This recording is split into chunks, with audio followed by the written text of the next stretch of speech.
And it's Monday, the 11th of August, beckoning on us with grace and strength, but perhaps with greater measure of challenges. But we're up to the task, as we are always. We hope you had a pleasant weekend. Welcome to your perfect morning starter that helps you make great meaning of it all. I am Bukola Koka.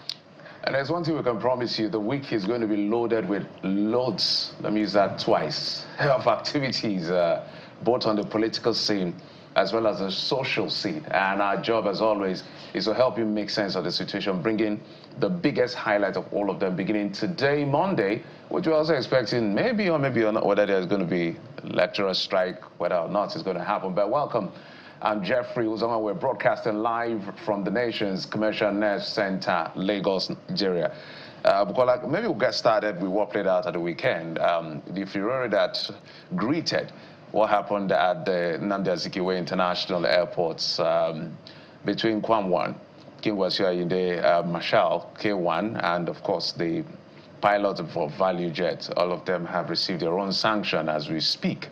And we see that at the weekend, KWAM actually came out to tender an apology to everybody involved, to the airports authorities, to the president, to his fans, and all of that. So we're going to take a listen to part of what he said, and then we'll get some reactions as far as this apology is concerned. I am here to make clarification of the incident that happened on the 5th of August 2025 at Nnamdi Azikiwe International Airport local wing while about to board aircraft from Abuja to Lagos.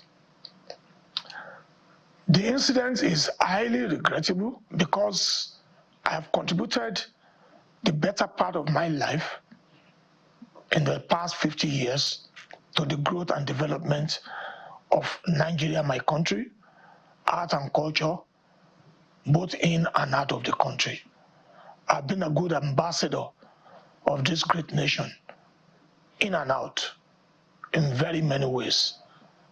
Somebody like me should not be found in such incidents. I accept responsibility and appealing to Mr. President, the country, the Honorable Minister for Aviation, the FAAN, the NCAA, and my fans across the globe to please pardon my behavior.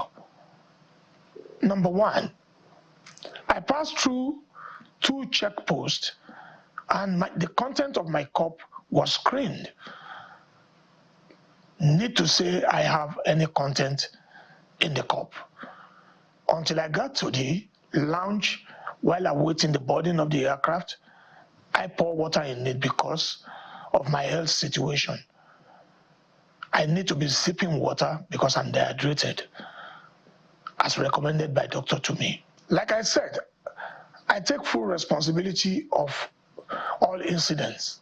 Once again, I seek forgiveness from Mr. President, the Commander-in-Chief of the Federal Republic of Nigeria, who is also my father and father of the nation, the Honorable Minister for Aviation, the pilot, the airline staff, passengers, and above all, my fans across the globe, my family, for the incident. Well, King Wasiu Marshal there, by far the perhaps most popular Fuji musician in Nigeria, KWAM the Ultimate, and his apology came through right in the middle of that event that took place, I believe on Wednesday last week. The apology came through over the weekend. Some may say it was forced, but the apology came after all. And, you know, we must emphasize that it came amid the furore over the incident. And of course, federal government officials have begun to react to this apology. First, we'll take that of the Nigeria Civil Aviation Authority, which reacted on Friday, reiterating that the fate of the Fuji musician will have to be decided by the Attorney General of the Federation and the Inspector General of Police, to whom petitions against the musicians have been submitted. And the Minister of Aviation and Aerospace Development also doubled down on that when he said the federal government will have to decide the fate of KWAM 1. And I think I also chanced upon a tweet by the NIDCOM boss, Mrs. Abike Dabiri-Wiriwa, over the weekend, who also said KWAM 1's apology to air is human, sort of calling for forgiveness of the Fuji musician over his apparently unruly behavior at the Nnamdi Azikiwe wing of the International Airport in Abuja. Jeffrey, apology is commendable, but consequence for bad behavior must come through, such that this will not be repeated in the future, such that this kind of behavior will not be seen as normal. We shouldn't, dot our landscape, our aviation landscape, in any way, shape, or form, or from any official, no matter how highly placed. When the consequence for bad behavior comes through, it will serve as a deterrent to others who may want to toe the same line because they are highly placed, because they know Mr. President, or they know other officials, or somebody who can, accept, who can endorse that behavior just because they're highly placed. At the end of the day, it's put the presidency and the people he's related with at the presidency at a very difficult situation. But the truth is that the only thing that can save KWAM 1 is the court. That's the truth. This must be followed through. It's great that he showed remorse, but what he's dealing with here is tantamount to what happened at the airport. I'm looking through the Aviation Act, where they say whoever on board an aircraft, on ground, either on ground or in flight, unlawfully, by force or threat of force, or by any form of intimidation, seizes or exercises control of that aircraft, commit an offense of hijacking such aircraft. Let me tell you the punishment, because that is what this may be tantamount to, depending on how it's interpreted by the law. So any person who commits the offense of hijacking is liable to conviction of life imprisonment, and also a fine of not less than 10 million naira. So it's not a or situation. And from the law I have available in my hands here. So what Wasiu Ayinde Marshal is facing is a likely life sentence, life imprisonment. I mean, he may spend the rest of his life in prison, except he's permitted by the president. So right now the situation is you've apologized, but the law has to take its course. So it's a question of whether they will commute it or leniency, and the president may. But this has to go to court. But the NCAA has petitioned the Attorney General of Police and the Inspector General. But has a charge been laid against the musician? That's what we should ask. That is what is left now, because that's why I say he has put everybody who is connected to power, who could help him in a very, because everybody is watching what is going to happen. See, look at the tweet by Aproko Doctor. If he's reacting to Abike Dabiri's tweet, where she says to air is human. And he said, this is how Nigeria got here. Different standards for different people. The people are watching, we're learning that the law only cares about who you are and not what you did. The same values you wrote, the very same Nigeria we're trying to build. So this is Aproko Doctor's reaction to Abike Dabiri's. Perhaps she's saying to air is human. I don't know what maybe she's trying to say. Just forgive him. Let him be pardoned. I do not think forgiving him is an option right now. That is the truth. If the government understands what is going on, that is why Festus Keyamo was very livid and called it temporary madness from his own end. Forgiveness is different from tolerating unruly behavior. That's what I'm saying. So forgiveness can go through. But of course, consequence for bad behavior. That's what I'm saying. Yeah. Well, in the eyes of the law, it's a different kettle of fish. What he did maybe could be interpreted to hijacking, and if he goes to court, I don't know what medical situation he's going to explain that made him to commit hijacking in the sense of the law, because he has to prove beyond reasonable doubt that, okay, this is Abike Dabiri's tweet, the NIDCOM boss, chairman, KWAM 1's apology on the aircraft incident to air is human. So this is what Aproko Doctor was reacting to. What I'm saying here is that it is the IGF, the police and all of that will charge him because a criminal offense is committed. And then the court will now decide his fate. But what the law says is that if he's found guilty of hijacking an aircraft by his action at that airport, he will spend the rest of his life in prison and he will pay some millions of naira. Now, something that is as serious as that, you can't just waive with, you know, not instituting a suit. Everybody's watching, because if this was somebody else, the suit should have been filed. Because remember, just recently, the issue around Natasha Akpoti and Godswill Akpabio, where she, I guess, Godswill Akpabio petitioned the IGP and all of that. The AGF took that case, and she's facing criminal charges of, allegations of assassination or so. So it's the same scenario. The AGF can choose to continue or discontinue any case. He has that power. But if he does this, it's going to put the government in a very, very bad light. So that's why I started by saying this is a very delicate one for the presidency and the people in authority to handle. But if I was to advise them, let the case go to court, and then they can now know what to do from there. Maybe if he's found guilty and sentenced, the president can maybe prerogative of pardon and let him go.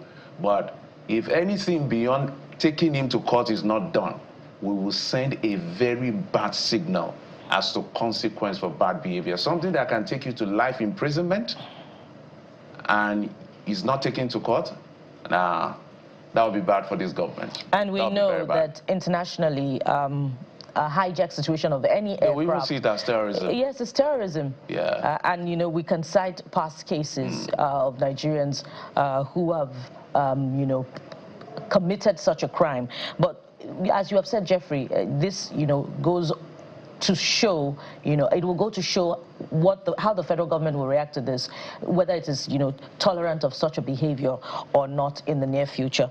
But let's go to other stories now that also came through over the weekend. And operatives of the Economic and Financial Crimes Commission have reportedly stormed the Green Legacy Hotel located within the premises of the Olusegun Obasanjo Presidential Library in Abeokuta, the Ogun State capital. And during that operation, some youths suspected of being internet fraudsters were arrested, about 93 of them. However, the development has yet to be officially confirmed by the anti-graft agency. But what we can confirm is that the management of the Green Legacy Hotel has reacted to this, demanding an apology and an explanation from operatives of the Economic and Financial Crimes Commission over that incident, saying that the EFCC had no warrant of arrest, and in fact there was no prior notification about that incident. And according to that statement by, I believe, the head of the hotel, Mr. Okezi, there was shooting which led to scampering and injuries incurred by some. That statement also has us believe that the Kemta police station nearby also had no prior knowledge about this particular incident. You know, needless to say that the police is, by the way, also reporting yesterday the conviction about 19 foreign nationals, including Malaysian and Chinese nationals, of cybercrime fraud, because the raid, according to reports, was to arrest some suspected internet fraudsters who were operating in the Green Legacy Hotel. But of course, reservations have been raised about the management of the hotel. But the conviction of foreign nationals of cybercrime goes to show a greater problem that we have on our hands. In January 2025, I believe this year, a number of foreign nationals were convicted by the court of cybercrime. In June this year as well, about 23 or 25 or so of foreign nationals were convicted of cybercrime. Now the question is, why is it becoming cancerous that we have, you know, a number of youths in connivance with foreign nationals taking up residency in hotel, sometimes permanent residency, and perpetrating cybercrime. We find even public-spirited individuals calling on the Economic and Financial Crimes Commission, you know, to embark on raids in states of the Federation where this crime happens to be, a vice. You find that this situation is obtainable in some parts of the South, in some parts of, I believe, the Southwest as well, in Delta State, in Ondo State. So we may have a greater